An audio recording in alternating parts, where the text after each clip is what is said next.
Hello students, હું છું રાજગુરુ અને આજે આપણે જોવાનું છે બીકોમ સેમ 1નું બિઝનેસ એકાઉન્ટિંગ 1. એમાં આપણે યુનિટ નંબર 5 જે છે એ જોવાનું છે. બરાબર છે, સફરના હિસાબો વોઇસ એકાઉન્ટ. આજે આપણે એમાં જે છે એ જાન્યુઆરી 2024માં પૂછાયેલો દાખલો જે લાસ્ટ યર છે પૂછાઈ ગયેલો છે જોવાનો છે. બીજો શું કહેવા માગે છે તો શિવ તમન્ના જહાજ તારીખ 1/1/2023ના રોજ મુંબઈથી કંડલા રવાના થયું અને તારીખ 14/3/2023ના રોજ મુંબઈ પાછું ફર્યું. આ સફરની માહિતી નીચે મુજબ છે. નૂર મળ્યું જતા વળતા, બંદર પરના ખર્ચા, પરચુરણ ખર્ચા, કોલસો, સ્ટોર્સ અને નૂર વીમો, વહાણના કર્મચારીઓનો પગાર માસિક આપ્યો છે આપણને. કુલ 3 જહાજનો વહીવટી ખર્ચ આપ્યો છે. કેપ્ટન શિવમનો માસિક પગાર આપ્યો છે. એડ્રેસ કમિશન જતી વખતના નૂરના 4% વળતી વખત નૂરના 5%. નૂર પર 2% લેખે પ્રાઇમેજ મળ્યું હતું. વહાણનું વાર્ષિક વીમા પ્રીમિયમ 29,200 છે. વહાણની કિંમત 10 લાખ પર વાર્ષિક 16% લેખે સીધી લીટીની પદ્ધતિથી ઘસારો ગણવાનો છે. મેનેજરને તેનું કમિશન બાદ જતા નફાના 5% કમિશન મેળવવા અધિકાર છે. સફરનું ખાતું તૈયાર કરો.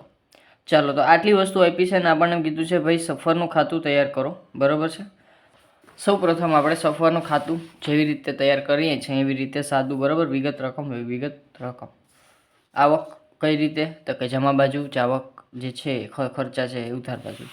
ચાલો, સૌ પ્રથમ આપણને નૂર મળ્યું છે તો આપણે નૂર મળ્યું તો ક્યાં આવે તો કે સફર ખાતાની જમા બાજુ. તો અહીં લખી નાખશું નૂર. અને નૂરમાં આપણે છે એ જતા ને વળતા બે છે. તો જતા રૂપિયા આપ્યા છે આપણને 2 લાખ અને વળતા આપ્યા છે આપણને 1,50,000. અને આપણને પ્રાઇમેજે કીધું છે નૂર પર 2% લેખે. બરાબર છે. તો નૂર પર પ્રાઇમેજ છે એ આપણે એડ કરી નાખશું. બરાબર છે. તો અહીંયા આપણે પ્લસ પ્રાઇમેજ કરી નાખશું 2%. બરાબર છે. તો 2 લાખના 2%, 2 દુ 4, 4,000. બરાબર છે. છતાંય તમને કરીને બતાવી દઉં. તો 4,000 પ્લસ 4,000 આપણે કરી નાખીએ તો એ આવશે 2,04,000. બરાબર. પછી અહીંયા આપણે 2% પ્રાઇમેજ, બરાબર છે, પ્લસ કરશું 1,50,000ના 2% એટલે એ છે 3,000. એટલે આ બારે આવશે 1,53,000. અને ટોટલ નૂરની જો તમે વાત કરો તો એને તમે બેને પ્લસ કરીને પણ બહાર લખી શકો છો. ચાલો, તો આ વસ્તુ થઈ ગઈ. નૂર મળ્યું એનું થઈ ગયું. પછી છે બીજા નંબરમાં બંદર પરના ખર્ચા. તો બંદર પરના ખર્ચા આપણે સફર ખાતામાં ઉધાર બાજુ. તો અહીં લખશું આપણે બંદર પર ખર્ચા. ચાલો, તો એ છે 8,000. પછી છે પરચુરણ ખર્ચા. તો 24,000. તો પરચુરણ ખર્ચા અને એ છે 24,000ના. એક વસ્તુ કરતા રહી ગઈ છે, એ છે આપણે જે સફરનો સમયગાળો છે એ જોવાનો છે.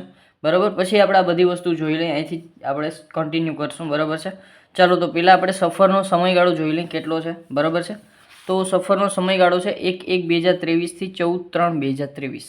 બરાબર છે. એટલે કે જાન્યુઆરીના 31 દિવસો, ફેબ્રુઆરીના 28 દિવસો 2023 છે એટલે. બરાબર. અને માર્ચના છે એ 14 દિવસો. એટલે કે ટોટલ દિવસો થશે 73. બરાબર છે. તો 73 દિવસનું આપણું સફર ખાતું છે જહાજનું. બરાબર. તો અહીંયા આપણે બ્રેકેટમાં 73 દિવસ લખી નાખું છું.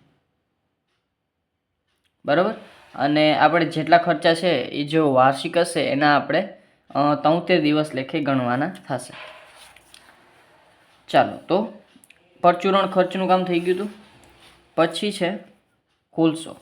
ચાલો, તો કોલસામાં આપણને વપરાશ જ ડાયરેક્ટ આપ્યો છે એવું આપણે સમજી લેશું, કારણ કે આપણને શરૂઆતનો કે આખરનો કોઈ સ્ટોક આપ્યો નથી. તો અહીં લખી નાખશું આપણે કોલસો. એટલે કે જે વપરાશ છે એ જ આપણે આપ્યો છે. એટલે કે 70,560. સ્ટોર્સ આપ્યો છે તો સ્ટોર્સ આપણો ખર્ચ છે. તો એ છે 28,130. ચાલો, આગળ વધીએ. સ્ટોર્સ થઈ ગયું. પછી છે નૂર વીમો. તો અહીંયા લખશું આપણે નૂર વીમો. એ પણ આપણો ખર્ચ છે 3,207. સોરી, 3,207. ચાલો, પછી છે વહાણ કર્મચારીઓનો પગાર. ચાલો તો વહાણ કર્મચારીઓનો પગાર કઈ રીતે આપણે દેશું? તો કે માસિક આપ્યો છે આપણને, બરાબર છે. તો અહીંયા આપણે વહાણ કર્મચારી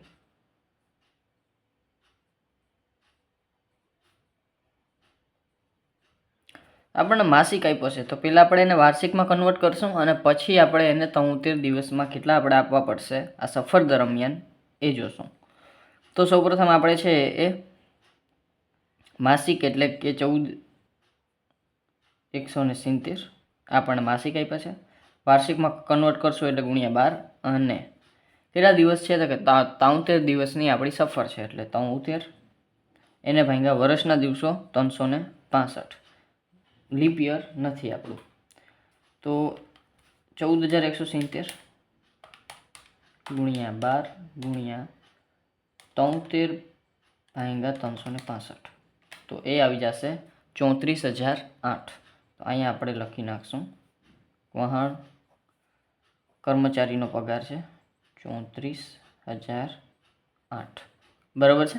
અને ઘણા બધા સ્ટુડન્ટને એવું થશે કે સર અમારે 73/365 નથી અને ડાયરેક્ટ બુકમાં 1/5 છે, તો એ કઈ રીતે આવ્યા? તો 73/365 આને તમે કટ કરો ને એટલે 73 × 73 અને એને ડિવાઈડ બાય તમે 5 કરો ને એટલે 5 આવે, બરાબર. એટલે કે 365/5 એટલે કે 73, એટલે કે 73 × 73 અને 73 5 365, બરાબર. એટલે 1/5 આવી રીતે આવે છે.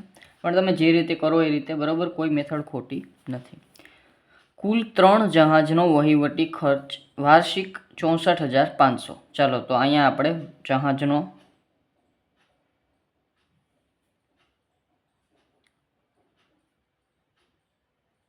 ચાલો તો 3 જહાજનો વહીવટી ખર્ચ છે, પણ 3 જહાજનો તો આપણે જોતો નથી, આપણે માત્ર આપણા શિવ તમન્નાનો જોઈએ છે, બરાબર. ચાલો તો 3 જહાજનો આપણે નથી જોતો, આપણે માત્ર એક જહાજનો જોઈએ છીએ. તો 3 જહાજ માટે એનું કીધું છે આપણને 64,500. તો એક જહાજનો આપણો થશે 64,500 અને એક જહાજનો આપણો થશે ભાગ્યા 3 એટલે 21,500 એક જહાજનો, અને એ વાર્ષિક છે, બરાબર. અને આપણે જે સફર માટે આપણે વહીવટી ખર્ચ કરીએ તો વાર્ષિક આવ્યા અને એને ગુણ્યા આપણે 73 દિવસ એને છેદમાં 365, તો એ આપણે કરીએ ગુણ્યા 73 ભાગ્યા 365, તો એ થશે 4,300. તો વહીવટી ખર્ચ થશે 4,300. ચાલો આગળ વધીએ. પછી છે વહીવટી ખર્ચનું કામ થઈ ગયું. પછી છે કેપ્ટન શિવમનો માસિક પગાર. માસિક પગાર છે તો પહેલાં આપણે એને વાર્ષિક કરશું અને પછી આપણે આ સમયગાળા દરમિયાનનો આપણે એને આપશું, બરાબર છે. તો અહીંયા આપણે લખશું કેપ્ટન શિવમનો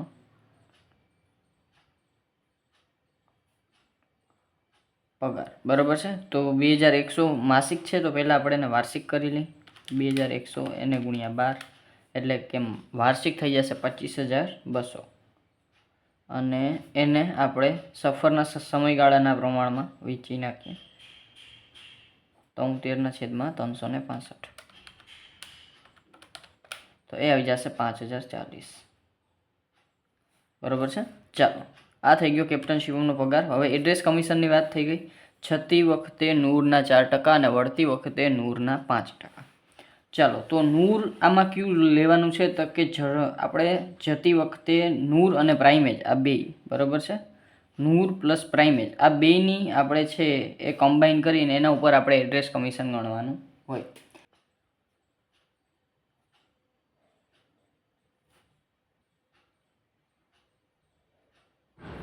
ચાલો તો સૌ પ્રથમ આપણે જતી વખતે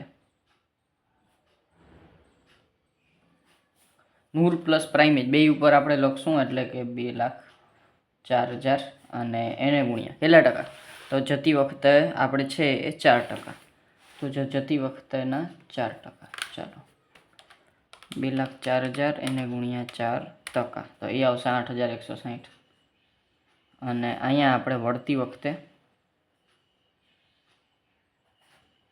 કેટલું છે તો કે 1,53,000 આપણું, બરાબર. નૂર પ્લસ પ્રાઇમેજ, બરાબર છે. અને એને 5%, તો 1,53,000 × 5 તો એ આવશે 7650. બરાબર. ચાલો, અને અહીંયા લખી નાખશું આપણે શું તો કે એડ્રેસ કમિશન.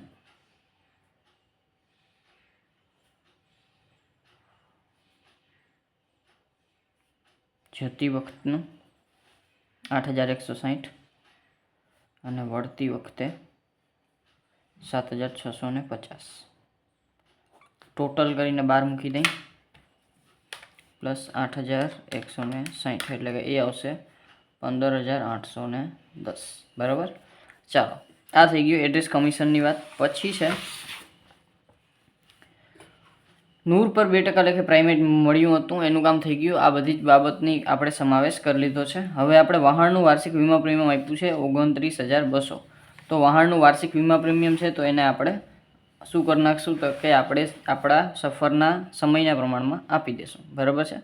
તો વહાણનું વાર્ષિક વીમા પ્રીમિયમ છે, વહાણનું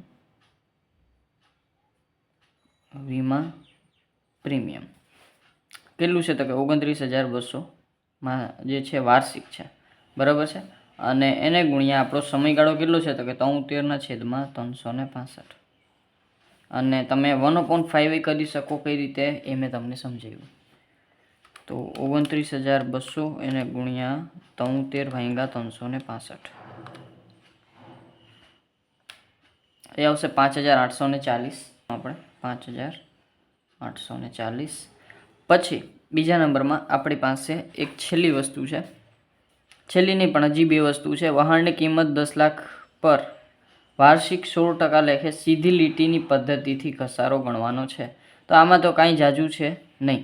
આપણે વહાણની કિંમત 10 લાખ આપી છે અને સીધી લીટીની પદ્ધતિથી આપણે ઘસારો ગણવાનો છે. એટલે મૂળ કિંમત આપણને 10 લાખ આપી છે તો ઓબ્વિયસલી આપણે એના ઉપર 16% લેખે ઘસારો ગણશું. તો અહીંયા આપણે ઘસારાની એક એન્ટ્રી કરવી પડશે.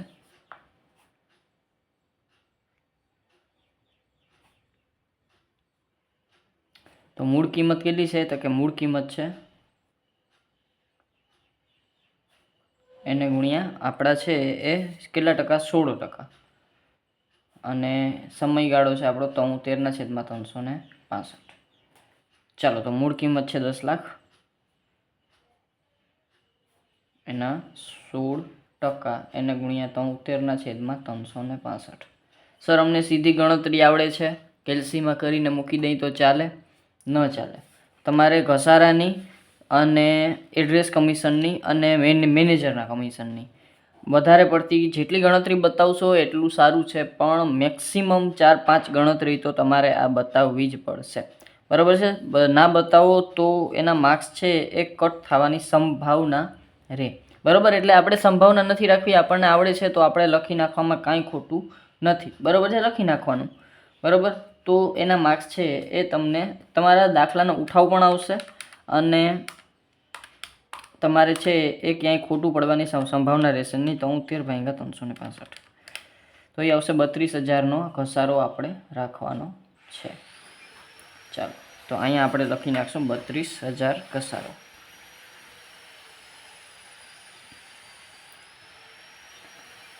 ચાલો, હવે આપણે લાસ્ટ એક વસ્તુ છે એ કરવાની છે. બરાબર. શું છે તો કે બેકગ્રાઉન્ડમાં કોઈ નોઈસ આવતો હોય તો ઇગ્નોર કરજો. બરાબર છે. પણ કન્સ્ટ્રક્શન કામ ચાલુ છે એટલે થોડુંક આવશે. બરાબર છે.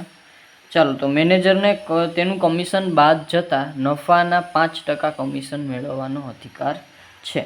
ચાલો, તો પહેલાં તો આપણે કમિશન બાદ જતાં નફા પર કમિશન મેળવવાનો અધિકાર છે. તો પહેલાં તો આપણે કમિશન સહિતનો નફો ફાઇન્ડ આઉટ કરવો પડશે. બરાબર છે. ચાલો, તો સૌ પ્રથમ આપણે નફો ફાઇન્ડ આઉટ કરી લઈએ. તો અહીંયા આપણે લખશું મેનેજરનું કમિશન.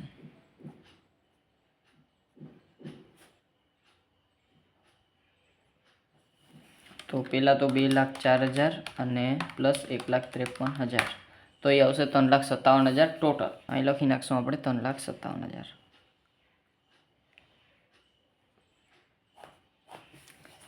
પછી આગળ વધીએ અને આ બાજુનો ટોટલ મારી દઈ 8,000, 24,000, 70,560, સર 28,130, 3,207, 34,008, 4,300, 5,040, 15,810, 5,840 પ્લસ 32,000. ચાલો તો 2,30,895, એમાંથી 3,57,000 માઇનસ એટલે 1,26,105. તો અહીંયા આપણે મેનેજરનું કમિશન, હવે દાખલા તરીકે ધારો કે મેનેજરના કમિશનમાં સહિતનો નફો 110 થઈ જાય, બરાબર. શું મેનેજરના કમિશન બાદનો નફો શું હોય? તો મેનેજરના કમિશન સહિતનો નફો 110 નહીં, પણ સોરી 105, કારણ કે 5% કમિશન આપણે આપવાનું છે, બરાબર છે. મેનેજરને કમિશન આપવાનું છે જે બાદ થતા નફા પર 105, બરાબર. તો આપણે જે સહિતનો નફો છે મેનેજરના કમિશનનો, એને આપણે 105 લઈ લીધું છે, બરાબર. તો 105 છે આપણી પાસે નફો આવ્યો 1,26,105, બરાબર. તો હવે 5 રૂપિયાએ એનો નફો કેટલો થશે, બરાબર છે. ચાલો તો 1,26,105 એને ગુણ્યા 5 ભાગ્યા 105. ચાલો તો એ આવશે 6,005 આનો નફો આવ્યો. ચાલો 6,005 કેનો? તો કે કમિશન આવ્યું, સોરી નફો નહીં પણ કમિશન આવ્યું. કોનું? તો કે મેનેજરનું. તો મેનેજરનું કમિશન. ચાલો તો એને આપણે લખી નાખશું મેનેજરના કમિશનને.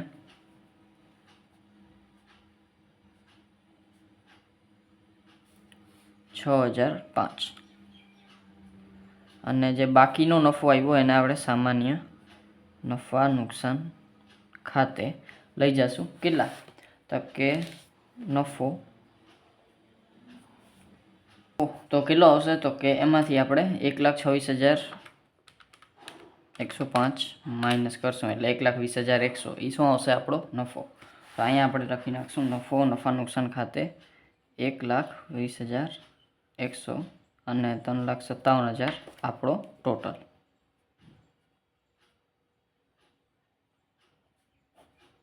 બરાબર છે.